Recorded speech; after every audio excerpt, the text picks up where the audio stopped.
Okay, today we're going to talk about glazing. I'm going to show you two different ways to apply glaze to a project like this. One method for the inside, another method for the outside. First thing I'm going to do is pick out some colors and fill out my glaze sheet. So you can pick out colors a couple ways. You can use the folders, you can use the chart on the wall. The chart on the wall gets you the exact color that these are going to be. The ones in the folder kind of vary a little bit. I'm going to use an opaque color, very black for the inside. An opaque color, you can see, covers up the details, that sort of stuff, but they don't crack as much when they fire, which will make the inside of this a little bit more food safe. So that's why I'm going to use an opaque black on the inside, and I'm going to use 1037 leaf green on the outside. You can see that where it shows up in the details there, it ends up being a little bit thicker, which brings out the details. These are a little bit harder to apply.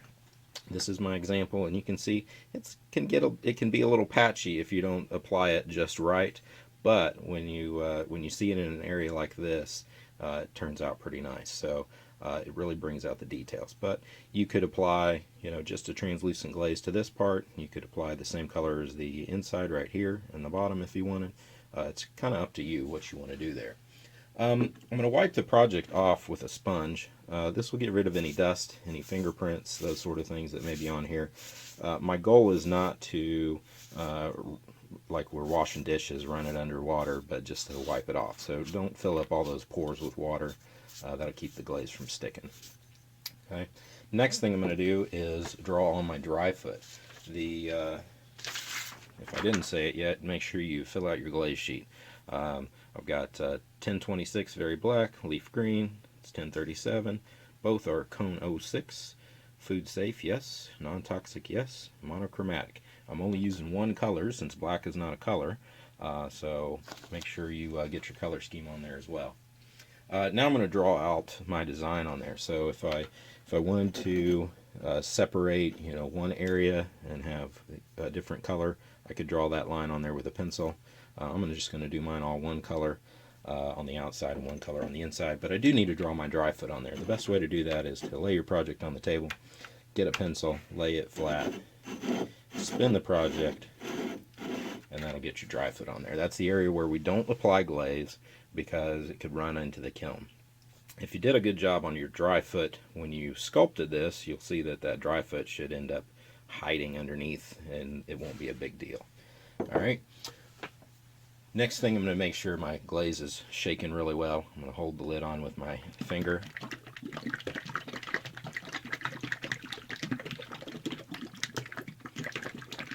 And I'm going to show you how to pour the glaze on the inside. I'm going to pour this about halfway full, maybe a little over.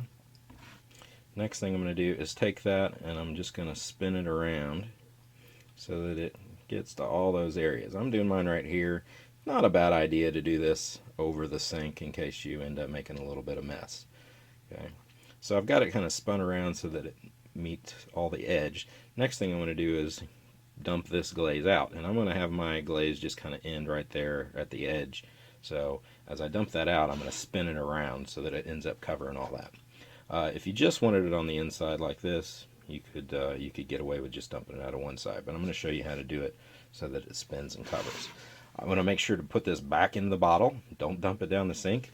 The glaze is the most expensive part of this class, so we don't want to waste it. So as I dump this out, I'm going to spin it and try to get it to end up covering the rim. And if it doesn't end up doing the whole thing, not a big deal. We can always come back with a brush and touch it up.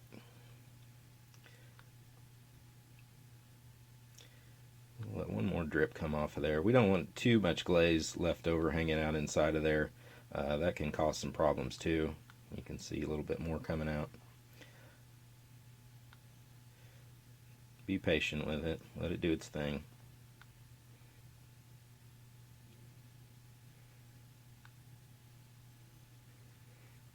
Okay, now you can see I've got one area that the glaze didn't get to. I can touch that up with a brush, and I've got some spots over here where the glaze did go that I don't want it in. So I'm going to start by wiping this stuff off first.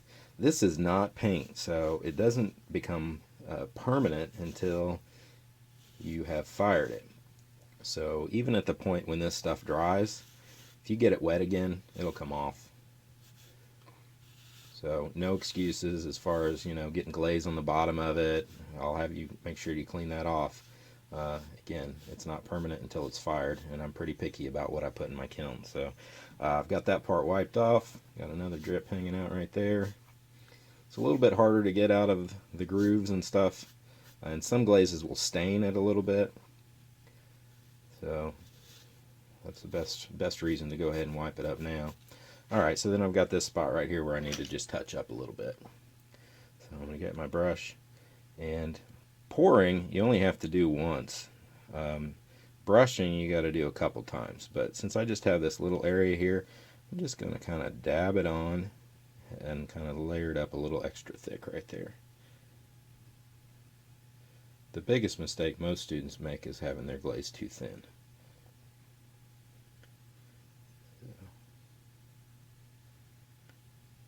That is how you pour the inside.